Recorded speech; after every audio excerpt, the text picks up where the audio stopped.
Tudo bem, pessoal? Continuando então as nossas aulas, agora a gente vai falar um pouquinho da ética e das demonstrações contábeis, aí aula de número 24, né? Continuando aí, já fiz a correção na aula anterior, a gente vai ter mais uma falando então dos principais conflitos e as resoluções éticas, né? Qual é o caminho que a gente deve adotar, em virtude das orientações que são apresentadas ali pelo Código de Ética.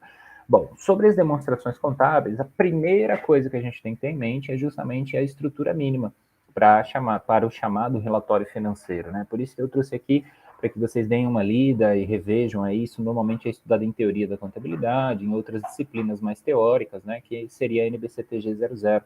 Ela vai trazer justamente a base ou os princípios básicos ali da aplicação das demonstrações, tá? Então a gente vai ter lá o objetivo do relatório financeiro para fins gerais é fornecer informações financeiras sobre a entidade que reporta, né, ou seja, que apresenta essa informação, que sejam, portanto, úteis para os investidores, para os credores por empréstimos e outros existentes e potenciais também no processo de tomada de decisão referente aí à oferta de recursos, né, à disponibilidade de recursos da entidade. Então, essas decisões, não é, elas vão envolver ali características como, por exemplo, compra e venda de instrumentos de patrimônio, instrumentos de dívida, a concessão ou a liquidação de empréstimos ou outras formas de crédito. Por exemplo, né, a empresa ela vai justamente fazer um balanço patrimonial, levantar ali as suas informações contábeis para ir no banco e obter ali um financiamento, obter ali um empréstimo. Então, a informação que é apresentada, ela precisa ser verdadeira, porque a assinatura do contador é justamente o aval, a garantia que o banco tem. Ele vai confiar que aquela demonstração contábil foi feita de uma forma correta, ela foi levantada da forma adequada, né? Ou ainda, a empresa está abrindo o seu capital, ela está buscando ali novos investidores, ela faz uma reunião e apresenta lá suas demonstrações contábeis, os seus relatórios, né? Então, balanço patrimonial, DRE, demonstração dos fluxos de caixa, etc. E aí os investidores se interessam. Se aquela informação ela não está verdadeira, ela não está de acordo com a realidade da empresa, a gente está influenciando negativamente, né? E aí, novamente, o registro, a assinatura, a elaboração, tudo isso depende do profissional da contabilidade. Por isso a responsabilidade é tão grande. Então, eventualmente, né, eu posso influenciar de uma maneira negativa. E a norma, ela já prevê que a gente haja com muita responsabilidade em relação a isso. Não esquecer, ainda nessa mesma norma, ela fala das características qualitativas da informação, então a gente vai ter as fundamentais, que seriam aí a relevância, a representação fidedigna, né? E as de melhoria, então, com comparabilidade, capacidade de verificação, tempestividade, compreensibilidade. Eu não quero que vocês decorem ou voltem especificamente só para ver a descrição e a definição de cada uma delas, mas não se esqueçam da existência delas, né? Então, toda a informação que é apresentada, ela precisa ser tratada com muita responsabilidade, principalmente por parte do profissional da contabilidade. A gente precisa complementar ainda, junto à norma, lembrar, né, que a gente vai ter a Lei 6.404 para sociedades anônimas e, eventualmente, também como amparo, né, caso não haja uma norma específica, uma lei específica para uma situação que a empresa está passando. Essa lei ela vai, de certa forma, servir como norteadora, como base aí para muitas situações. E lá no artigo 176 a gente vai ter, né, então, justamente a obrigatoriedade da apresentação dessas demonstrações contábeis, né, o balanço patrimonial, a DRE, a demonstração dos fluxos de caixa, DVA, se for capital aberto, né, companhia aberta, que a legislação fala, ou seja, se participa na Bolsa de Valores, a DLTA, né, a demonstração dos lucros e prejuízos acumulados, a mutação do patrimônio líquido, de certa forma, também, enfim. Então, entender que a obrigatoriedade da demonstração pela legislação faz com que o profissional tenha que fazer essa demonstração contábil, mas isso não significa que ele vai ter que fazer de acordo com o que o cliente quer. Então, a empresa ela obteve um prejuízo esse trimestre, ela obteve um lucro. E aí, às vezes, o cliente quer pagar menos imposto, ele quer que esse lucro seja menor. Isso não existe. Né? E, infelizmente, a gente tem uma dificuldade no Brasil muito grande em relação à apuração de resultado, à evidenciação das informações, porque existe ali uma série de interesses pessoais, de interesses de outras pessoas também, que vão influenciar esse processo. E aí tem que tomar muito cuidado, manter muita responsabilidade, né? Sempre o pezinho no chão ali para tratar com a seriedade que merece o assunto, a fim de que não haja nenhum inconveniente futuro. Né? Então eu só reforcei aqui, a gente precisa tomar cuidado com aquelas ameaças que a gente já estudou nas normas anteriores, né? Do contador empregado, daquele que presta serviço. Então eu posso ter interesse próprio, autorrevisão, familiaridade, intimidação, uma série de circunstâncias que vão dificultar o trabalho. E aí, se eu não estou tomando cuidado, o exemplo que eu dei, né? Apuro lucro, e aí, a partir desse lucro, o meu cliente vai ser tributado. e ele quer que esse lucro seja menor porque ele quer pagar menos tributos. Não existe. Né? A gente não modifica a legislação. O cliente ele tem que buscar isso, ele tem que entender isso, e o contador muitas vezes ele é essa peça de elo, de ligação, não só por parte dos tributos, mas de muitas outras informações financeiras, contábeis, enfim. Então é importante sempre ter esse tipo de postura, né? É isso que eu quero dizer. E a evidenciação dessas informações é basicamente, olha, eu só apenas registro a sua informação e estou evidenciando. Então, o desempenho que eu estou apresentando aqui da entidade foi o que a própria empresa teve. Eu usei essa metodologia, aquela metodologia, mas basicamente é o que acontece. Né? Então, o cliente ele precisa entender isso também. E é importante que o contador mantenha essa postura, porque senão, infelizmente, né, suja a imagem da profissão, suja a imagem de todo um contexto e acaba aí prejudicando, né, também a longo prazo todos os outros profissionais. A aplicação de salvaguardas, né, que a gente já comentou bastante também, então o aconselhamento externo, né, interno, né, se for o caso também, documentação, uma série de outras coisas, né, não deixar ali as situações passarem batido, por omissão, enfim, porque tudo isso pode aparecer depois, pode causar um transtorno maior, enfim, o profissional ele tem que estar sempre buscando o melhor resultado possível, sim, mas ele tem que fazer isso de acordo com as normas, de acordo com a legislação. A gente também não tem tanta liberdade assim para fazer só do jeito que quer.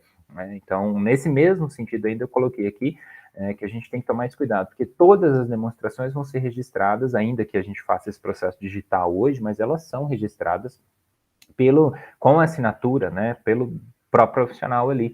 Então, como eu disse para vocês, por exemplo, notas explicativas vão compor o rol das demonstrações. Eu estou lá elaborando a minha demonstração contábil e elas vão ajudar esse processo de interpretação. Então, eu deixei aqui um exemplo. Eu vou apresentar um balanço, uma DRE, né, e ambos vão trazer informações ali sobre o estoque da entidade. E aí, basicamente, eu vou detalhar, né, nas minhas notas explicativas qual foi a metodologia de controle de estoque, por exemplo. Né, explicando ali para que quem vai fazer a auditoria desse processo, dessas informações, ou quem está pensando em investir na empresa, entenda melhor um pouco mais de como foi feita a elaboração daquelas informações. É importante que eu apresente os detalhes, que eu faça isso de forma muito transparente, né, para que, evidentemente, qualquer outro profissional da área, qualquer outro interessado naquela informação consiga chegar no mesmo resultado que eu cheguei. Assim eu garanto essa transparência, essa legitimidade, né, essa responsabilidade dos dados e da evidenciação das informações que são apresentadas ali. Circunstâncias que estão fora das demonstrações, mas que podem vir a impactar a situação patrimonial e econômica também devem ser apresentadas, né? Então é importante não esquecer disso.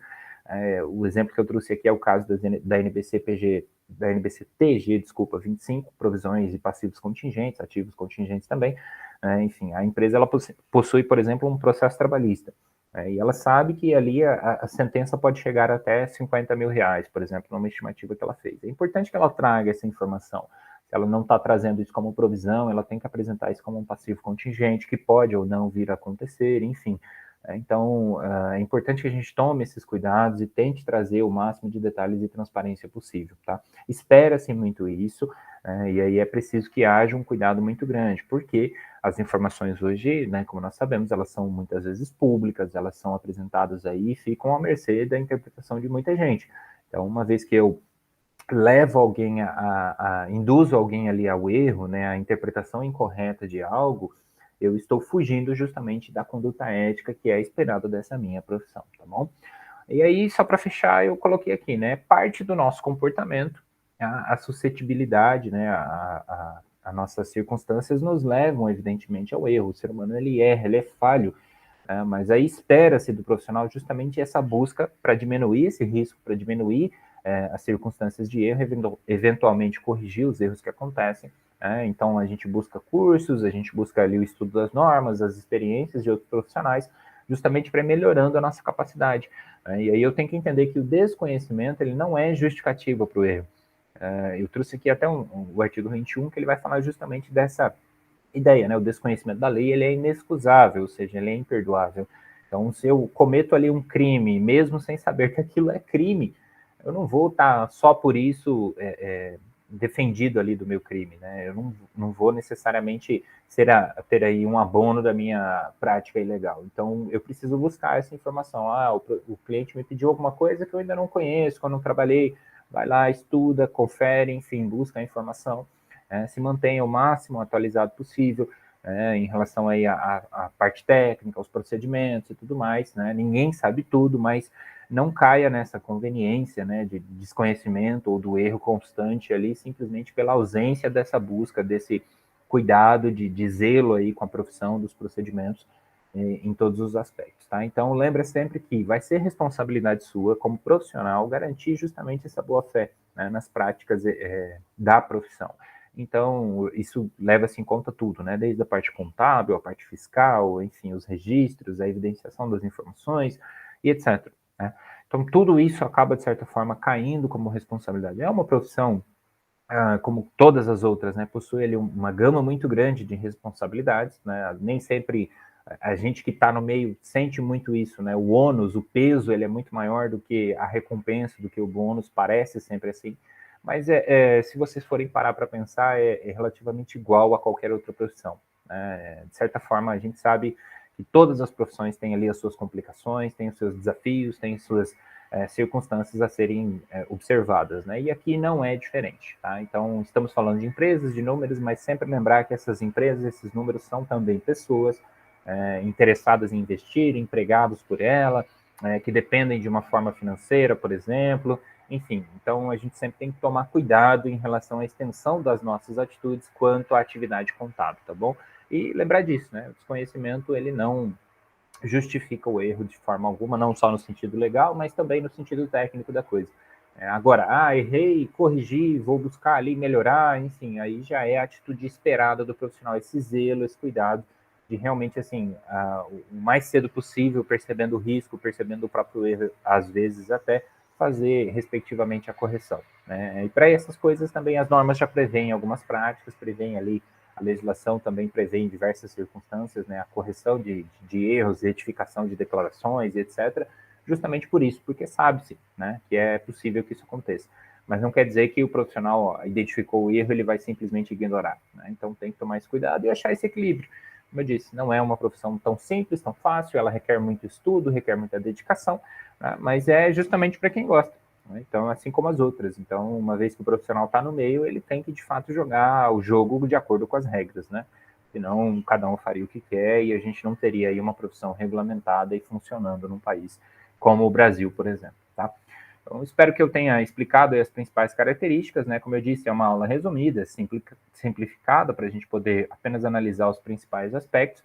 Tem muito mais coisa, né? Tem várias abordagens que a gente poderia dar para essa temática e eu preferi apenas lembrar a vocês que a gente tem as demonstrações como obrigatórias e cada uma delas vai ter, por exemplo, uma norma, vai ter ali um detalhamento, um tratamento, né? Eu vou, por exemplo, estudar lá o balanço patrimonial, aí eu vou ter uma norma dedicada aos estoques.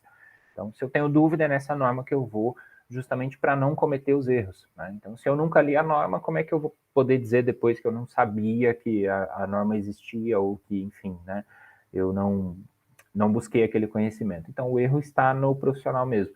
Agora, se eu fui lá, se eu vi igual a norma e eu trago essa informação na nota explicativa, um outro profissional vai fazer a auditoria desse trabalho, ele vai justamente perceber que eu trouxe a informação baseada na norma, num fundamento legal, algo nesse sentido.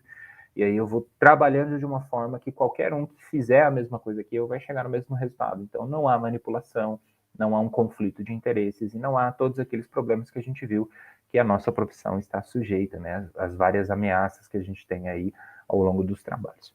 Enfim, apenas para a gente contextualizar, então, na próxima aula eu vou trabalhar aí com vocês um pouquinho mais dessa temática, né, falando dos conflitos e das resoluções, não só no sentido de demonstrações contábeis, mas também da profissão como um todo, da responsabilidade que empregar alguém ou estar empregado, né, para executar esse tipo de trabalho, ou prestar serviço, né, ainda que para uma entidade externa, né, enfim.